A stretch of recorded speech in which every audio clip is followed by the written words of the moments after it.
ఇది టేస్ట్ అయితే చూద్దామండి, టేస్ట్ ఎలా ఉందని. మొత్తం ఇది కేజీ అండి, కేజీ పచ్చడి. ఇవ్వండి, మేమైతే నేను మా ఫ్రెండ్ టేస్ట్ అయితే చూసి చెప్తామండి, ఓకేనా.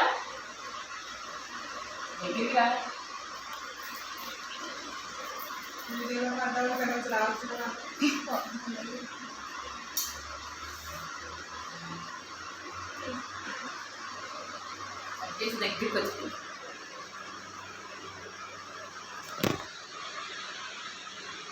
చూసారా, ముక్క కూడా మంచిగా వేగిందనమాట. ముందైతే మా ఫ్రెండ్కి పెడతా అండి, ఎలా ఉందో చెప్తుంది.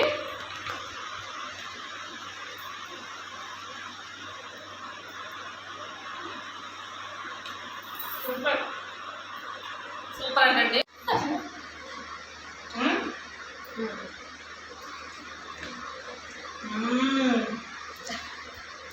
సూపర్.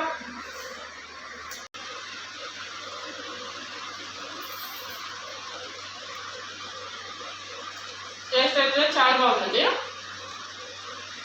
అన్నీ సరిపోయింది, కారం అన్నీ సరిపోయింది. పులుపు ఇంకొంచెం పట్టింది, కొంచెం వేస్తాను నేను, ఓకేనండి. వీడియో నచ్చితే లైక్ చేయండి, షేర్ చేయండి, సబ్స్క్రైబ్ చేసుకోండి, ప్లీజ్ సపోర్ట్ చేయండి. మీకు ఏమనిపించిందో కామెంట్ చేయండి. కావాలనేవి చూడండి: జీలకర్ర, సాల్ట్, ధనియాలు, మెంతులు, ఆవాలు, అల్లం వెల్లుల్లి పేస్ట్, ధనియాలు, చెక్క, లవంగాలండి, నిమ్మకాయలు, ఓకేనా. ఇది పల్లి ఆయిల్ పచ్చడికి అయితే పల్లి ఆయిలే బాగుంటుందండి. కారం అండి, ఇది నేను పట్టించి నేనే ప్యాక్ చేసుకొని ఇంట్లో పెట్టుకున్న కారం అండి. అంటే నేను ఒకేసారి మొన్న 7 కేజీల కాయలు తీసుకొని పట్టించి ఇలా నేను ప్యాకింగ్ అయితే చేసుకొని ఫ్రిడ్జ్లో పెట్టుకున్నాను. అది ఈ కారం అండి. పసుపు, ఇవండి పచ్చడికి కావాల్సినవి. నిమ్మకాయలు తర్వాత పిండుకుంటానండి, పులుపు అనేది నేను పిండుకుంటాను.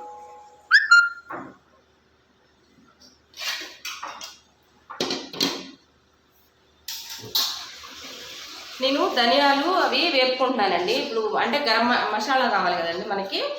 కేజీకి నేను ఇప్పుడు కేజీ వరకు ఎంత కావాలండి ఇప్పుడు మసాలా అయితే నేను ప్రిపేర్ చేసుకుంటున్నానండి. ఇవి 2 పెద్ద స్పూన్లు ఉంటుందండి మసాలా ధనియాలు. ఇవి కొంచెం వేగిన తర్వాత లైట్గా కొంచెం దూరం వేగిన తర్వాత అప్పుడు మనం జీలకర్ర, లవంగాలు, యాలక్కాయలు, దాల్చిన చెక్క, ఇలాంటి వేసుకుందాం.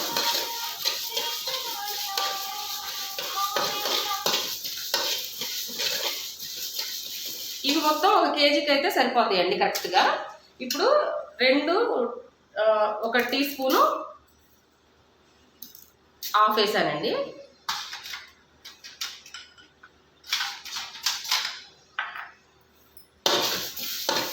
ఇప్పుడు లవంగాలు, చెక్క, ఇలాచి అండి, లవంగాలు. ఇప్పుడు దీనికి ఎంత క్వాంటిటీ పడుతుందో నేను అంతే వేసుకుంటున్నా అండి.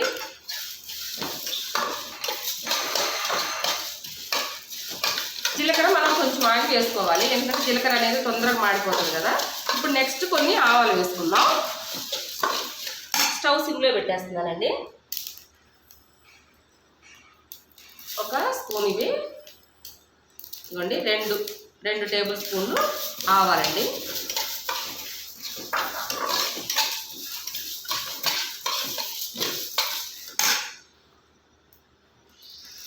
రెండు స్పూన్ల టీ స్పూన్లేనండి, టీ స్పూన్ల జీలకర్ర ఇంకొంచెం వేస్తున్నా. ఇప్పుడు ఇది మనకి కేజీకి కరెక్ట్గా సరిపోతుందండి. ఎక్కువ అవ్వదు, తక్కువ అవ్వదు అనమాట, మిగలదు. మసాలా అయితే ఏం మిగలదు. అల్లం వెల్లుల్లి పేస్ట్ ఇదిగోండి, నేను ఇంత క్వాంటిటీ తీసుకున్నాను. అంటే 100 గ్రామ్స్ అండి, కేజీకి 100 గ్రామ్స్ అయితే నేను తీసుకున్నాను. వేగిపోయాయండి, వీటిని నేను తీసేస్తా.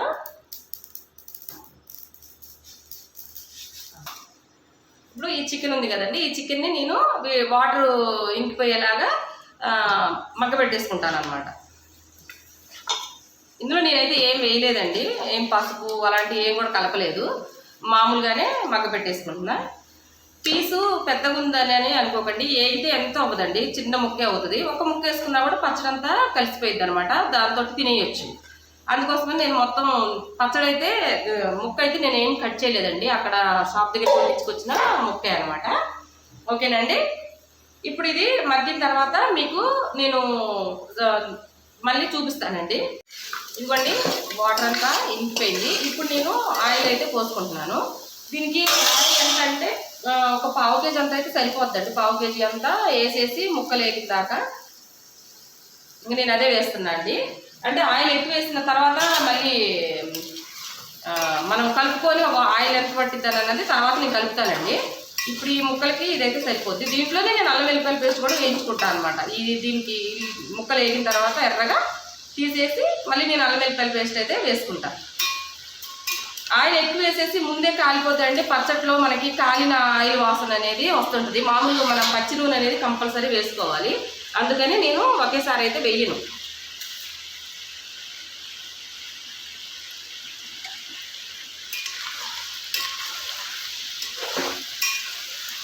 ఇలా సరిపోద్దండి. ఈ ముక్క ఇలా వచ్చినంత అయితే ఆయిల్ కరెక్ట్గా సరిపోతుంది. ఇప్పుడు ముక్కలు చూసారా మనకి ఈవెన్గా ఉడుకుతున్నాయి కదా.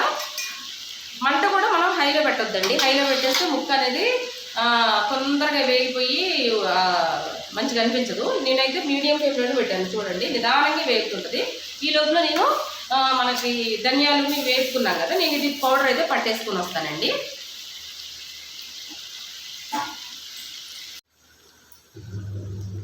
ఇవ్వండి ఇప్పటికి వేగుతున్నాయి. ఇవి మొత్తం ఈవెన్గా మనకి ఎర్రగా గట్టిగా వేగాలండి. అప్పుడే మనకి పచ్చడి అనేది నిల్వ ఉంటుంది. ఈ చికెన్లో ఏమాత్రం వాటర్ ఉన్నా కూడా పచ్చడి అనేది బూజెక్కిపోయిందండి. ఎప్పుడు చికెన్ గట్టిగా అయిపోవాలన్నమాట మంచిగా. అప్పుడే చికెన్ పచ్చడి అనేది మీకు నిల్వ అనేది ఉంటుంది. మెత్తగా ఉందనుకోండి, అంటే మీకు మెత్తగా కావాలి అనుకుంటే ఎక్కువ రోజులు పెట్టుకోకండి. ఒక వారంలో అయిపోయేలాగా పెట్టుకున్నారనుకోండి, అదైతే నో ప్రాబ్లం. అండ్ నెలలు ఉండాలి అని అనుకుంటే మాత్రం అలా అయితే పనికిరాదండి. మామూలుగా సగం వేగితే మాత్రం నెలలు అయితే పనికిరాదు. మీకు మామూలుగా ఒక వారంలో అయిపోద్ది, మాకు అంత అవసరం లేదు అని అనుకున్నప్పుడు కొంచెం ఇంకా దీంట్లో ఇంకా సగం వేగాలి, అప్పుడైతే సరిపోద్దండి.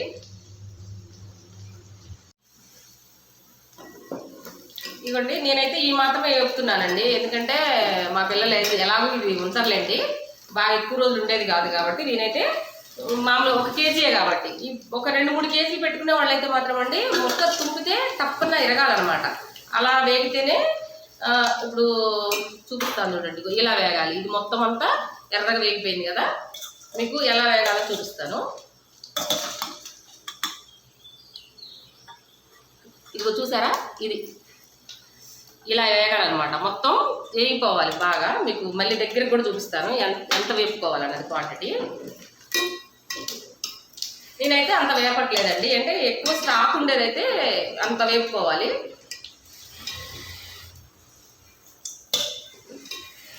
ఇంకా మనకి ఒక 10% అయితే వేగాలండి ఇది, అంటే ఎక్కువ కూడా అవసరం లేదు. ఇక చూసారా ముక్క ఇలా వచ్చింది కదా, ఇప్పుడు మనం ఇంకొక 10% వేయించుకుంటే సరిపోద్ది అనమాట.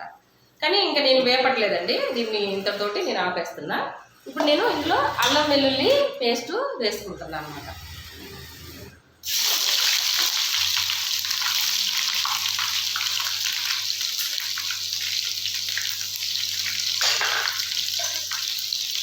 ఇది మనకి కొంచెం రెడ్ కలర్ రావాలండి. ఇది కూడా ఇందులో వాటర్ అంతా ఇంకిపోయి ఆయిల్ మనకి పైకి కనిపించాలి. అప్పుడు కంప్లీట్ అల్లం వెల్లుల్లిపాయల పేస్ట్ మంచిగా వేగినట్టు అనమాట. ఓకేనండి.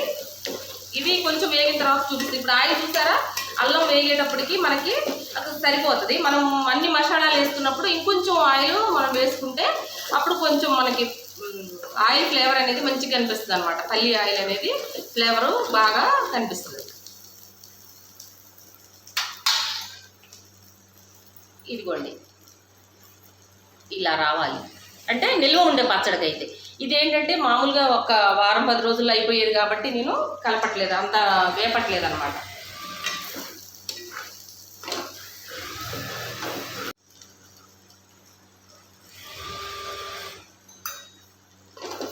చూసాను నేను అంతా సిమ్లోనే వేపుతున్నా అనమాట. నేను హైలో పెట్టలేదు.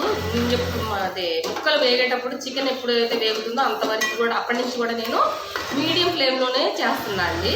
ఎందుకంటే ఇది మీడియం ఫ్లేమ్లో వేగితేనే ఈవెన్గా మంచిగా ఎగుతుందండి, లేకపోతే మంట ఎక్కువైపోతే మాడిపోతుందండి, మాడిపోతే టేస్ట్ అనేది రాదు. ఓకేనండి, ఇలా ఎర్రగా అయిన తర్వాత మళ్ళీ మీకు నేను చూపిస్తాను.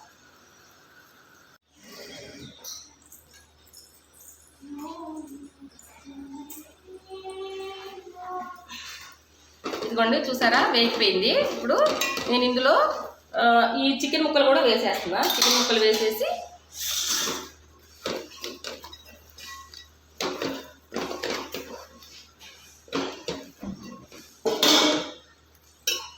దీంట్లో కారము మన టీ గ్లాస్ అంత వేస్తున్నా అండి. అంటే మనకి పడితే మళ్ళీ వేసుకోవచ్చు. ఉప్పు కూడా అంటే గ్లాస్ నిండా కాదు, ఒక 3 పావులు చూసారా, కొంచెం తగ్గించాను. ఓకేనా, ఉప్పు కూడా వేసుకున్నా. ఇది గరం మసాలా అండి, ఇందాక నేను వేపుకొని పొడి పట్టుకున్నాను కదా అదనమాట.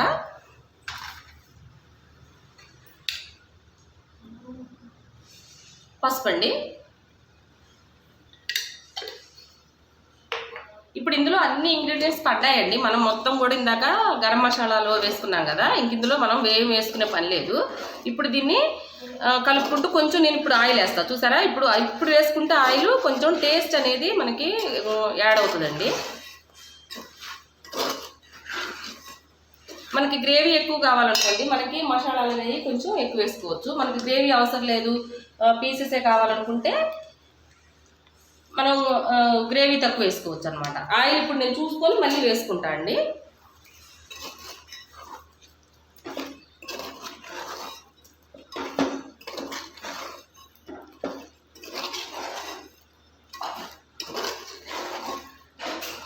ఇప్పుడు ఈ ముక్కలకి ఈ గ్రేవీకి కరెక్ట్గా సరిపోయిందండి. మనకి ఎక్కువ అవ్వదు తక్కువ అవ్వదు అనమాట. ఇప్పుడు సాల్ట్ ఇవి చూసుకొని ఇది కొంచెం వేగనిచ్చిన తర్వాత మనం చల్లారిన తర్వాత నిమ్మరసం అనేది కలుపుకోవాలండి. ఇప్పుడు ఇక క్వాంటిటీ చూసారా, ముక్కతో పాటు మనకి గ్రేవీ కూడా కరెక్ట్గా పర్ఫెక్ట్గా సరిపోయింది. ఇప్పుడు ఈ ముక్కలు కొంచెం వేగిన తర్వాత నేను దింపి చల్లార్చిన తర్వాత నిమ్మరసం కలిపేటప్పుడు మీకు చూపిస్తాను. ఇది పూర్తిగా చల్లారిపోయిందండి. ఇప్పుడు నేను ఇందులో నిమ్మరసం కలిపేసుకుంటున్నా. చూసారా, ఇది కొంచెం అంటే ఒక 4-5 నిమ్మకాయలు అయితే వేసానండి. పులుపు ఎక్కువ కావాలనుకుంటే ఎక్కువ కావాలనుకున్న వాళ్ళు ఎక్కువ పిండుకోండి. పులుపు ఎక్కువ వద్దు మామూలుగా తింటాం అనుకునే వాళ్ళకైతే ఈ పులుపు అయితే సరిపోతుందండి. ఇప్పుడు ఇది కొంచెం చల్లారిన తర్వాత 3 రోజులకైతే బాగుంటుందండి. మా వాళ్ళు 3 రోజుల దాకా ఉంచర్లేండి.